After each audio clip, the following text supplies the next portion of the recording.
तो नमस्कार दोस्तों। क्या अब आप लोग चाहेंगे कि मैं छायाओं वाले बगले का आखिरी भाग सुनाऊं? तो मेरा जवाब है हाँ, बिल्कुल। और अब मैं आपको पेश करता हूं छायाओं वाले बंगले का भाग 5, अंतिम साया, presented by the horror x. अगर आप यहां तक पहुंच चुके हैं तो अब लौटने का कोई रास्ता नहीं बचा। नीचे कमेंट करें, अब मैं उसकी आंखों में देख चुका हूं, क्योंकि आज ये कहानी नहीं, किसी की अधूरी आत्मा की पुकार है।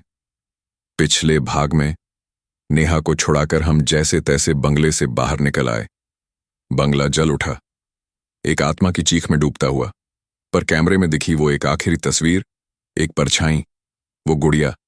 क्या ये सच में अंत था, या डर ने बस रूप बदल लिया है? भाग 5, अंतिम साया। बंगले से लौटे अब 2 हफ्ते हो चुके थे। नेहा की हालत सुधर रही थी, लेकिन वो अब भी कुछ अजीब सी बातें करती। वो अब मेरे अंदर नहीं है, लेकिन कहीं बाहर है।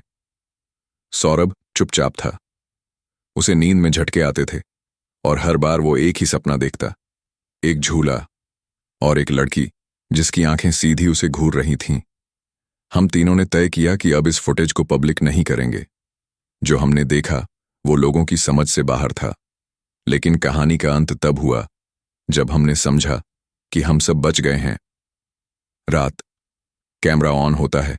मैं रात 2 बजे अपने स्टूडियो में एडिटिंग कर रहा था।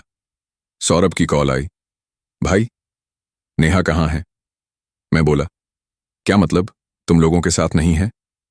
सौरभ बोला, वो दोपहर से घर नहीं लौटी, और उसने जो कहा, मेरी रीढ़ तक सिहरन दौड़ गई। उसने जाते वक्त वही लाल कंबल पहन रखा था जो उस औरत ने पहना था, और उसकी गुड़िया भी नहीं मिल रही। मैं तुरंत सीसीटीवी फुटेज चेक करने लगा। नेहा की गाड़ी बंगले के रास्ते की ओर जाती दिखी, लेकिन बंगला तो जल चुका था, या शायद हमने जो देखा वो भ्रम था।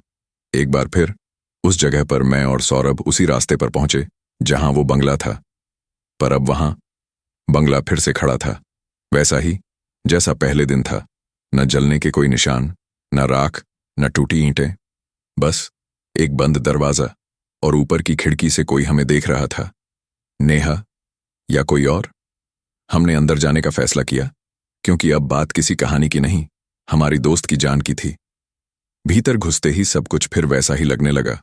वही पुराना झूला, वही आईने, और उसी जगह गुड़िया रखी थी, जैसे हमारा इंतजार कर रही हो। तभी ऊपर से एक धीमी सी आवाज आई, मैं यहां हूं। हम ऊपर गए। कमरे के बीचों बीच नेहा बैठी थी, उसी लाल कंबल में। आंखें खुली थीं, लेकिन वो होश में नहीं थी। उसके चारों ओर चौक से खींचा हुआ वही आकृति का गोला था, लेकिन इस बार उसके बीच लिखा था, सिया अब भी देख रही है। अंतिम टकराव। सौरभ ने जैसे ही नेहा को हाथ लगाया, कमरे के चारों कोनों में आग लग गई। आईनों में सब कुछ हिलने लगा, हमारी परछाइयां अलग हो गईं, और अब वो हमसे बात कर रही थीं। तुमने उसे मारा नहीं, उसे बुलाया है। अब उसे एक और शरीर चाहिए। नेहा, अब सिर्फ रास्ता है, मंजिल कोई और है। तभी नेहा जोर से चीखी, और उसकी आवाज 3 में बढ़ गई। उसके मुंह से सिया की, कुसुम की और किसी तीसरी आत्मा की आवाज आने लगी। वो आ गई है, अब वो तुम्हारे भीतर झांक रही है। अंतिम मंत्र। सौरभ बेहोश हो चुका था। मैंने जेब से वही शिवलिंग का लॉकेट निकाला और पूरा जोर लगाकर एयूएम त्र्यंबकम यजामहे मंत्र बोलना शुरू किया। कमरे में हर चीज कांपने लगी, आईने फटने लगे, गुड़िया जलने लगी, और नेहा जोर से चिल्लाई, उसका नाम मत लेना, मत लेना। लेकिन तब मैं समझ चुका था, उस आत्मा का असली नाम आर्या था, सिया की बड़ी बहन, जो आग में मारी नहीं गई, बल्कि खुद को बंगले से जोड़ चुकी थी। मैंने जोर से उसका नाम पुकारा, आर्या, छोड़ दो उसे। समाप्ति या शुरुआत? कमरा धुएं से भर गया।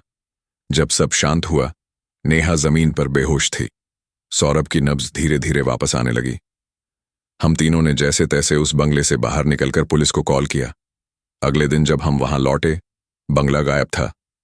हाँ, पूरी जमीन खाली थी, ना कोई दीवार, ना कोई छत। सिर्फ एक चीज पड़ी थी जमीन पर, गुड़िया, जिसकी आंखें अब खुली हुई थीं। द हॉरर एक्स की ओर से। छायाओं वाले बंगले की कहानी यहीं खत्म होती है, लेकिन क्या डर कभी खत्म होता है? अगर आपने अब तक सब पढ़ लिया है तो नीचे लिखिए, अब मैं भी देखा गया हूं, क्योंकि जो डर हमने जिया वो शायद अब आपकी परछाई